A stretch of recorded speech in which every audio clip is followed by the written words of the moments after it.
काय संख्या खत अरे इलय जरा खनित न जाऊन येत. खनित खायच्या खनित रे चिऱ्याच्या काय काय मेल्या मस्करी करत काय? सोन्याच्या खनित जाते सोन्याच्या. सोन्याची खान ती सुद्धा देवगडात. काय मेल्या भाई गे, एवढी वर्ष गावात राहुल तू आणि तुका देवगडची सोन्याची खान माहिती ना?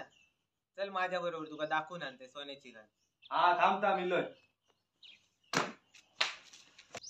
अरे भाई गे, आपल्या देवगडात जर सोनं भेटत ना तर बाकी खरंच भेटत नाही, माहितीये काय तुका? नाही रे खय बनता दाखव तरी मला. चल दाखवते.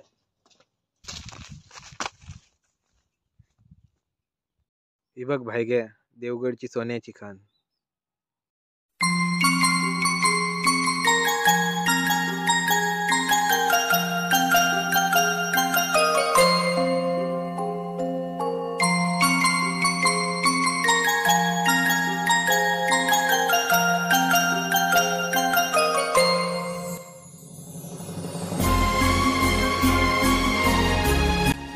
होय रे संख्या, खरोखर देवगडकरांनी काहीतरी पुण्य केल्याने म्हणून त्यांना अशी सोन्याची खान मिळाली.